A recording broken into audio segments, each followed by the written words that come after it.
Fort Smith Parks Department working to find now whoever is vandalizing park bathrooms. 5 News reporter Parker Abels tells us where this is happening and what's being done about it. Fielding a lot of questions about, why not replace the restrooms, or why are our restrooms in disrepair? And we wanted to kind of set the record straight, let people know that we are working very hard and diligently. The city says it has been actively trying to cover all vandalism.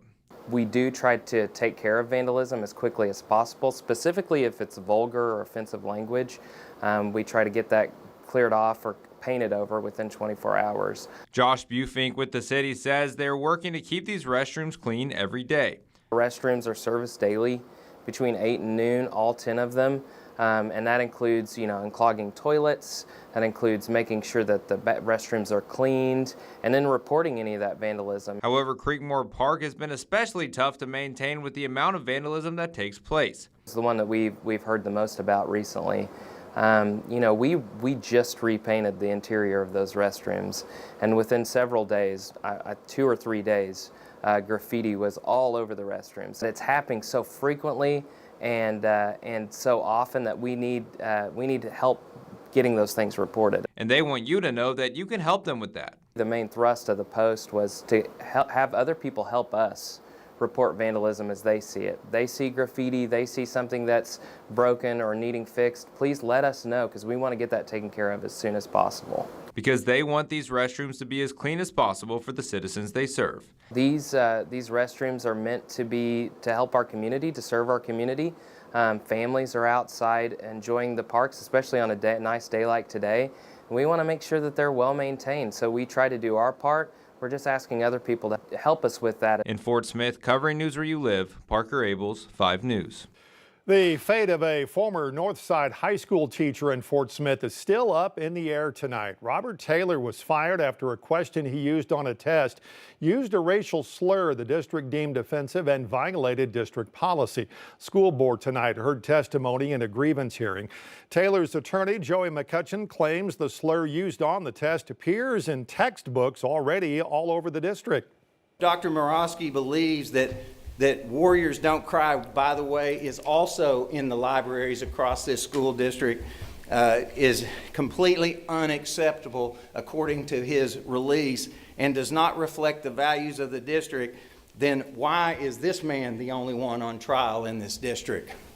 What about the principal? What about the administrators who are letting this N-word being used in this textbook that has been used over and over and over year after year?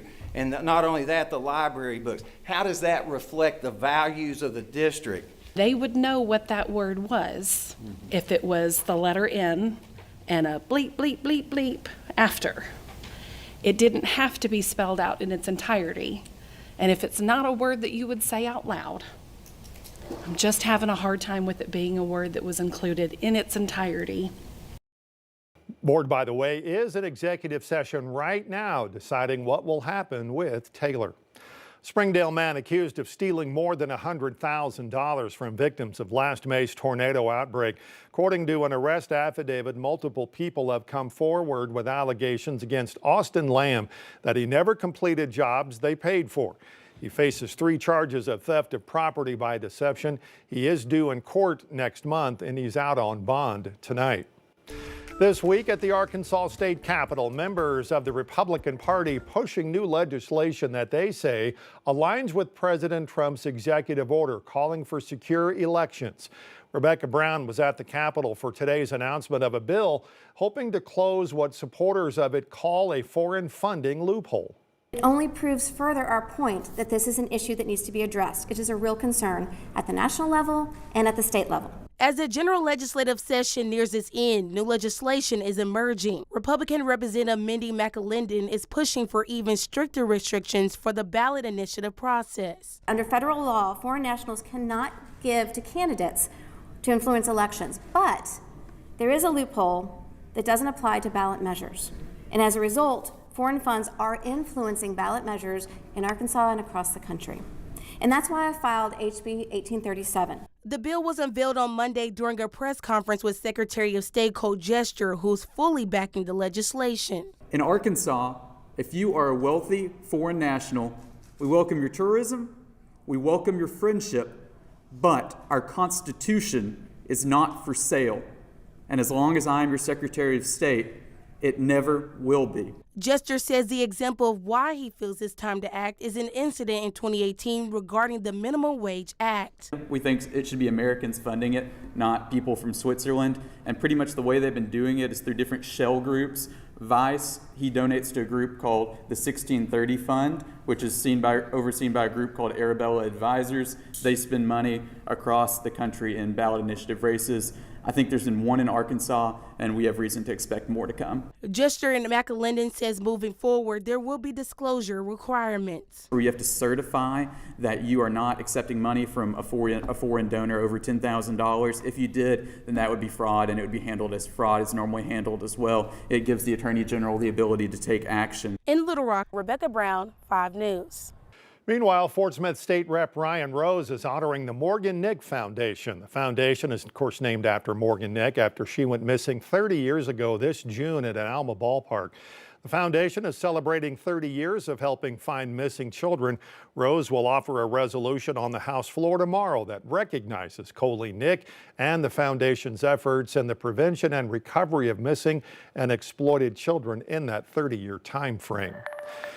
One barber born and raised in Siloam Springs giving back to the community that shaped him. This week, the owner of Wild Boar Barber and Tattoo Shop donating 100% of the proceeds he makes this week to 5 different nonprofits.